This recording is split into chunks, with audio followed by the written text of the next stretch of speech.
Alors que les gestionnaires de fonds bataillent pour des parts de marché sur les ETF Bitcoin et Ethereum, Bitwise vient de franchir une étape clé vers le lancement d'un ETF XRP. On en parle dans un instant. Le Crypto Daily. Mon nom est Benjamin Cohen.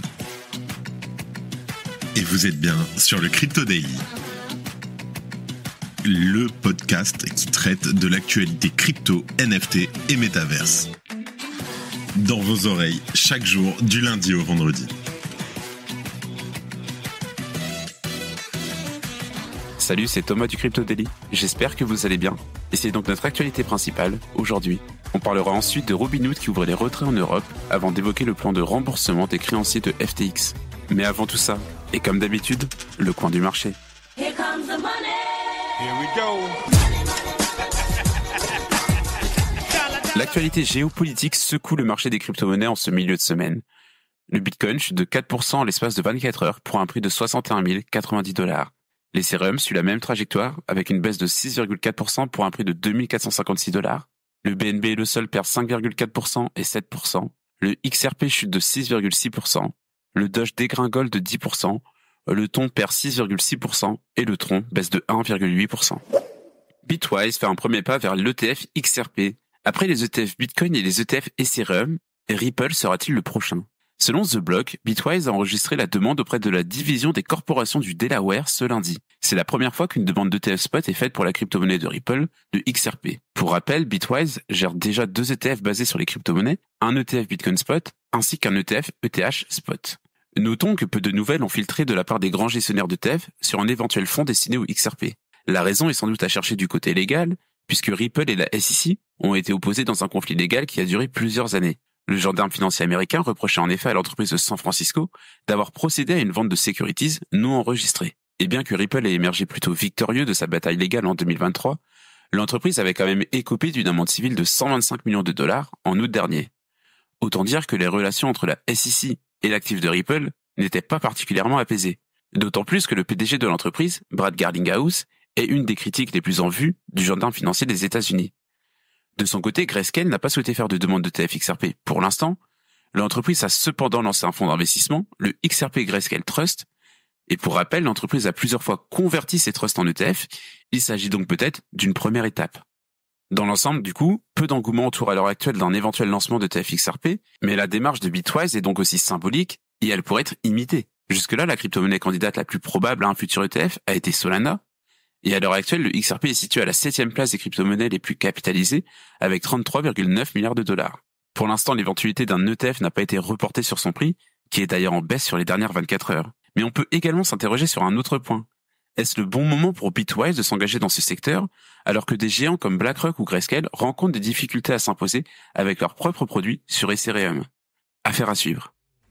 Si tu aimes le Daily, une note et un commentaire nous aident énormément. Aussi, si tu ne veux rien rater de l'actualité, abonne-toi.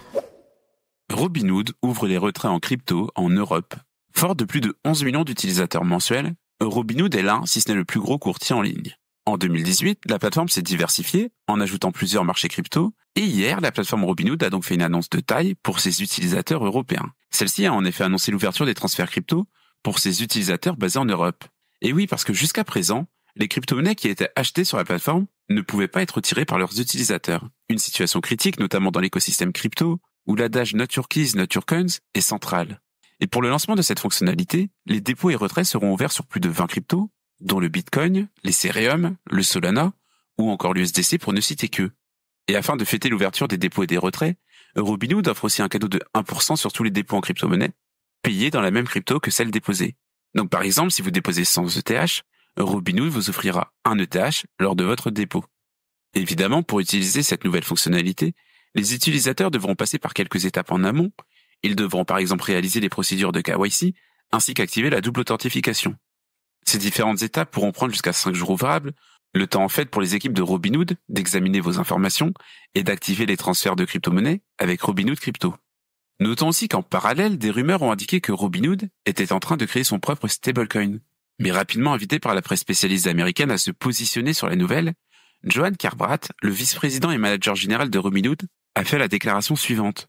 Je cite. À ce stade, nous n'avons pas de plan immédiat pour lancer un stablecoin, Les rumeurs sont toujours intéressantes, mais nous n'avons pas vraiment de temps à y consacrer. Le journaliste a insisté un peu pour en savoir plus. Il lui a notamment donné l'exemple de Revolut, qui a annoncé son intention de sérieusement réfléchir au sujet, mais le dirigeant a de nouveau botté en touche, en expliquant, je cite, « De notre côté, nous n'avons pas de plan imminent, mais c'est toujours un peu drôle en tant que responsable d'entendre ce que les gens pensent que nous allons faire. » Donc pour le moment, pas de stablecoin pour Robinhood. Merci d'écouter le Crypto Daily. Le plan de remboursement de FTX, bientôt approuvé, la saga FTX est loin d'être terminée. L'administrateur chargé de la restructuration de la bourse de crypto-monnaie FTX a révélé les résultats du vote sur son plan de réorganisation. Et le résultat est sans appel.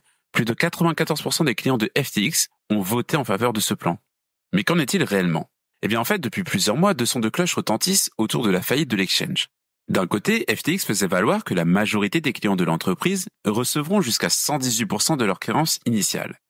Mais d'un autre, des rumeurs expliquaient que les créanciers auraient seulement droit à un remboursement à la date du crash, soit novembre 2022. Mais on en sait désormais un peu plus, puisqu'une audience récente est venue confirmer les appréhensions des investisseurs lésés. Ainsi, selon le plan fourni par FTX, les créanciers récupéreront bien leur argent à la date de la faillite. Et pour rappel, à ce moment-là, le Bitcoin s'échangeait à $16 000, l'Ethereum à $1 200 et le Sol à $30. C'est donc une désillusion terrible pour les anciens clients, qui ne récupéreront qu'entre 10 et 25% de la valeur de leur portefeuille. En revanche, ceux qui détenaient uniquement des stablecoins pourraient retrouver donc l'intégralité de leur mise de départ. Eh bien, la réponse n'a pas encore été donnée.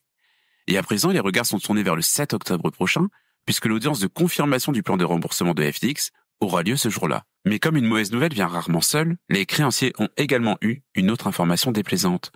Dans le document judiciaire, il est indiqué en fait que les actionnaires de l'entreprise seront remboursés en premier. Mais cette stratégie a surpris de nombreuses personnes, puisque ce n'est pas la procédure habituelle. En tout cas, l'épilogue de l'affaire FTX se rapproche, mais on semble quand même loin d'un happy end. Et voilà, c'est fini pour nos 3 news principales du jour, et on passe maintenant aux brèves. BlackRock s'exprime sur les performances de son ETF ETH. L'entreprise reconnaît que son ETF ETH n'a pas rencontré le même succès que son ETF Bitcoin, et le responsable des actifs numériques de la firme pointe la complexité des sérums comme facteur possible expliquant cette différence de performance. Un ex-ministre chinois souhaite que le pays s'ouvre aux cryptos. L'ancien vice-ministre des Finances de Chine a appelé à une réévaluation de l'approche du gouvernement face aux cryptos. Il a reconnu les risques liés, mais a souligné leur importance dans l'économie mondiale. Vitalik défend des paris controversés sur Polymarket.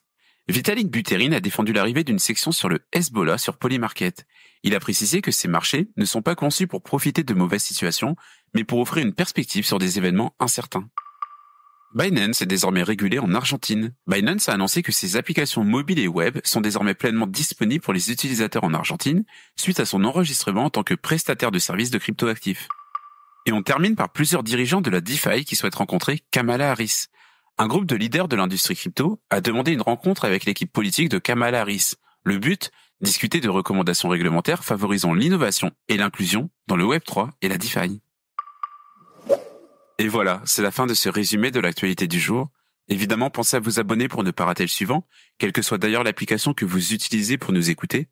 Rendez-vous aussi sur Twitter, LinkedIn ou YouTube pour d'autres contenus d'actualité exclusifs. Je crois que j'ai tout dit. Faites attention à vous. Et moi, je vous dis à vendredi. C'était Benjamin pour le Crypto Daily. Merci et à très vite.